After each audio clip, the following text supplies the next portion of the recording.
तो दोस्तों, कैसे हैं आप? कहानियाँ पसंद आ रही हैं ना? अगर पसंद आ ही रही हैं तो प्लीज़ चैनल को सब्सक्राइब भी कीजिए, चैनल को लाइक कीजिए, अपने कमेंट्स भी दिया कीजिए। चलिए आज की कहानी सुनाती हूँ। एक बार एक व्यापारी ने नया नया काम शुरू किया। उसके लिए उसने एक लड़के को उस काम में रखा। वह लड़का अपने काम में बहुत कुशल था। व्यापारी ने सोचा कि लड़का इतनी मेहनत करता है तो क्यों ना कमाई का 10वां हिस्सा इस लड़के को दे दिया करूं। वह लड़का पूरी ईमानदारी से काम करता और व्यापारी ने रहने के लिए उसे अपना पुराना मकान दे दिया। कुछ ही सालों में उसका व्यापार बहुत ज्यादा तरक्की कर गया। एक बार किसी कंपनी से अच्छी डील हो गई और मुनाफा करोड़ों में हुआ। अब व्यापारी का व्यापार बढ़िया चल रहा था। जब मुनाफा करोड़ों में होना शुरू हुआ तो उसे 10वां हिस्सा जो लाखों में बनता था वो देना मुश्किल लगता था। अब व्यापारी की नीयत बदल गई।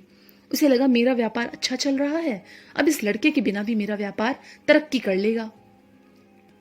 उस लड़के को रास्ते से हटाने के लिए व्यापारी ने उसके खाने में कुछ मिला दिया, जिससे उसकी तबीयत बिगड़ गई। व्यापारी बहाने से उसे अस्पताल ले गया, जहां उसने डॉक्टर के साथ मिलकर उस लड़के को जहर का इंजेक्शन लगवा दिया और लड़का मर गया। उस लड़के के आगे पीछे कोई भी पूछने वाला नहीं था। व्यापारी ने अपनी पत्नी को बोल दिया कि तबीयत ज्यादा बिगड़ने के कारण उस लड़के की मौत हो गई। लड़के की मौत के 1 साल बाद उसके घर बेटा पैदा हुआ। उसके घर में बहुत खुशी मनाई गई। धीरे धीरे लड़का बड़ा होने लगा। 21 साल का होते ही उसकी शादी कर दी गई। शादी के अगले दिन ही लड़का बीमार हो गया। उसे ऐसा रोग लगा कि डॉक्टरों को भी समझ नहीं आता था कि उसकी बीमारी है क्या।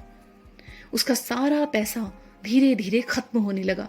लड़के की पत्नी को दिन रात ताने सुनने पड़ते कि इसके आने से ही लड़का बीमार हुआ, इसकी किस्मत अच्छी नहीं है, यह मनहूस है।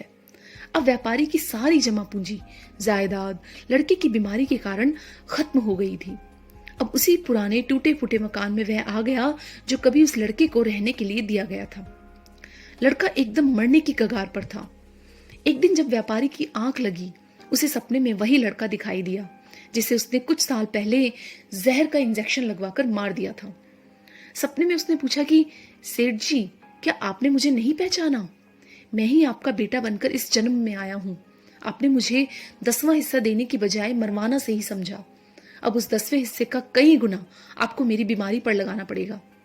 व्यापारी कहता है कि मैंने तो तुम्हें मरवाया तो तुमने उस कर्म का फल भोग रहा हूं। उस लड़की की क्या गलती है? उसने तो शादी के बाद एक दिन भी सुख नहीं भोगा। लड़के ने कहा कि वह डॉक्टर जिसने मुझे जहर का इंजेक्शन दिया, इस जन्म में वह मेरी पत्नी बनी है। मुझे इंजेक्शन लगाने के अगले ही दिन उसकी मौत हो गई। इस डॉक्टर का कर्म होता है कि अपनी दवाई से किसी की जान बचाए, ना कि उसकी जान ले। वह भी अपने पिछले जन्म के कर्मों का फल भोग रही है।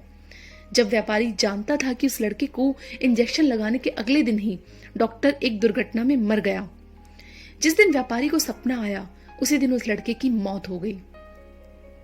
सच ही कहते हैं, कर्म फल भोगना पड़ता है। व्यापारी को उसी जन्म में भोगना पड़ा, उसका बेटा मर गया और उसकी जमीन जायदाद सब खत्म हो गई, और डॉक्टर को अगले जन्म में उसकी पत्नी बनकर अपना कर्म भोगना पड़ा। सच ही, कर्म से बढ़कर कुछ नहीं, इसलिए हर व्यक्ति को अच्छे कर्म करने चाहिए। दोस्तों, ऐसी ही प्यारी कहानियां लेकर फिर हाजिर होंगे। तब तक के लिए धन्यवाद।